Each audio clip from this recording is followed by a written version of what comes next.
उठी रोश, सपनों को अपने सच कर दिखाए, हर मुश्किल राहों को हंस के निभाए।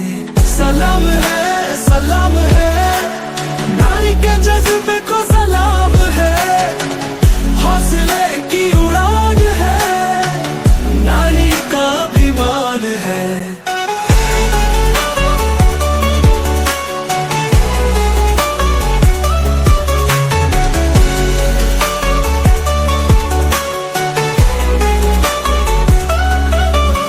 जहां में उसकी कहानी, हर एक मोड़ पे नई है रवानी।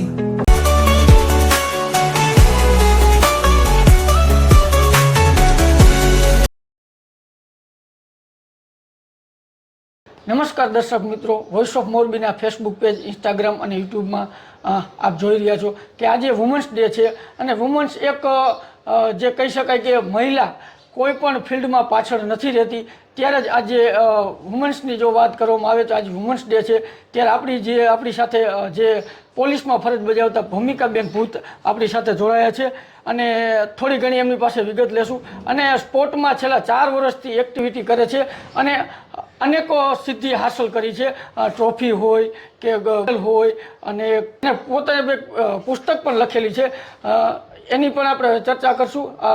જી ભૂમિબેન, અને આજે વુમન્સ ડે છે, મહિલાઓને આપ શું કહેશો? પહેલાં તો હું વોઇસ ઓફ મોરબીને ધન્યવાદ આપીશ કે એ મહિલા દિવસ અંતર્ગત જે મહિલાઓએ સફળતા મેળવી છે એમના ઇન્ટરવ્યૂ લઈ અને બીજાને પ્રેરણા મળે એવું શુભ કાર્ય કરી રહ્યા છે, એ માટે હું વોઇસ ઓફ મોરબીને ધન્યવાદ આપું છું। રહી વાત મહિલા દિવસની, તો મહિલાઓ માટે 365 દિવસ મહિલાઓના જ હોય છે, પણ આ તો એક સ્પેશિયલ ખાસ દિવસ કે એમને કોઈ કાર્ય કર્યું હોય કે એમને કોઈ સિદ્ધિ મેળવેલી હોય તો એની એક સ્પેશિયલ નોંધ લેવાય છે અને એ બીજાને પ્રેરણારૂપ થાય એ માટે કાર્ય કરવામાં આવે છે, એટલે ખાસ 8 માર્ચ આપણે મહિલા દિવસ તરીકે ઉજવીએ છીએ। જો વાત કરવામાં આવે તો આ તમારી જર્ની કેટલા વર્ષ પહેલાં ચાલુ થઈ હતી અને આમાં પરિવારનો કેટલો સપોર્ટ છે તમને? મેં આજથી 4 વર્ષ પહેલાં શરૂઆત કરી હતી, જ્યારે હું પોલીસ ટ્રેનિંગ સેન્ટરમાં હતી ત્યારે, અને ત્યારે મારી શરૂઆત એક નિષ્ફળતાથી થઈ હતી અને હું તો એ બધાને એમ કહેવા માગીશ કે નિષ્ફળતા એ જ તમારી સફળતાનું પહેલું પગથિયું છે, કેમ કે તમને નિષ્ફળતા મળે તો એનાથી તમને કંઈક આઘાત લાગે કે તમે નિરાશ થાવ, કંઈ પણ તમને એવું થવાનું જ છે અને એમાંથી તમે કંઈક શીખો અને પછી આગળ વધો। એટલે હું બધાને એ જ કહેવા માગીશ કે તમે વિશ્વાસ રાખો, શરૂઆત કરો અને આગળ વધો। અત્યાર સુધીમાં કેટલી ટ્રોફી મળી હશે આપને? કેટલા ગોલ્ડ મેડલ, સિલ્વર મેડલ અને કેટલી પ્રમાણપત્ર, ટોટલ કેટલું મળ્યું હશે? મને અત્યાર સુધીમાં મેરેથોન દોડમાં ને એમાં બધામાં 30 જેટલા મેડલ મેળવેલા છે, ગોલ્ડ મેડલ, અને તે સિવાય પછી મેં ગિરનાર આરોહણ અવરોહણ સ્પર્ધાથી હિમાલય સુધીની સફર ખેડી છે, એટલે મને ટ્રેકિંગ બાબતે, સ્પોર્ટ્સ બાબતે ઘણા બધા અનુભવો થયા છે અને એક રીતે જોઈએ તો આ બધી સાહસિક પ્રવૃત્તિઓમાંથી આપણે કંઈક ને કંઈક શીખવા મળે છે। એક તમે પુસ્તક પણ લખ્યું છે, હૈયું, હામ અને હિમાલય, એમાં શું દર્શાવવામાં આવ્યું છે અને એ પુસ્તક લખવાનું કારણ શું છે? હૈયું, હામ અને હિમાલય, હૈયું એટલે હૈયામાં સમાયેલું, હામ એટલે હાથમાં લીધેલું કામ અને હિમાલય એટલે હિમાલયને સર કરવાનું સ્વપ્ન।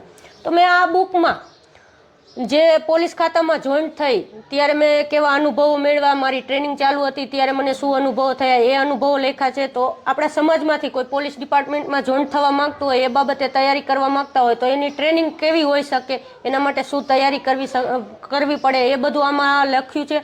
તે સિવાય મેં સ્પોર્ટ્સની શરૂઆત, નિષ્ફળતામાંથી સફળતા કઈ રીતે મેળવી અને કઈ રીતે હું આગળ વધી અને ગિરનારથી માંડીને એવરેસ્ટ સુધીની સફર, એના માટે મેં કઈ ફિઝિકલ ટ્રેનિંગ લીધી, એના માટે મેં શું આગળ પ્રયાસો કર્યા, એ બધું ટોટલી મેં આમાં લખેલું છે।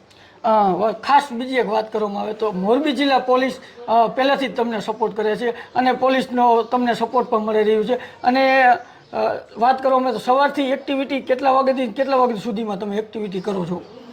સવારે મારે 5 વાગ્યાથી એક્ટિવિટી ચાલુ થઈ જાય અને સાંજના 8 વાગ્યા સુધી ચાલુ રહી અને અમારા મોરબી જિલ્લામાં પોલીસ અધિકારી હોય કે કર્મચારી હોય, દરેક વ્યક્તિએ મને સપોર્ટ કરેલો છે અને મારા ફેમિલીએ પણ મને આ બાબતે સપોર્ટ કરેલો છે, કેમ કે તમે કોઈ પણ ક્ષેત્રમાં આગળ જવું હોય તો એકલા હાથે ન જઈ શકો, એના માટે સપોર્ટની જરૂર પડે. જ્યારે મારે એવરેસ્ટ વખતે જવાનું હતું ત્યારે મેં 45 લાખનો ખર્ચ કર્યો હતો. તો મોરબી એક મારો પરિવાર જ છે કે સિરામિક ઉદ્યોગ છે, પેપર મિલ છે અને પોલીસ ડિપાર્ટમેન્ટ છે, આ બધાએ સાથે મળીને મને આ બાબતે સપોર્ટ કર્યો હતો. આજે વુમન્સ ડે છે તે આપણી સાથે જે મોરબી જિલ્લામાં પોલીસમાં ફરજ બજાવે છે હાલ હેડક્વાર્ટરમાં, અને ભૂમિબેન આપણી સાથે જોડાયેલા હતા.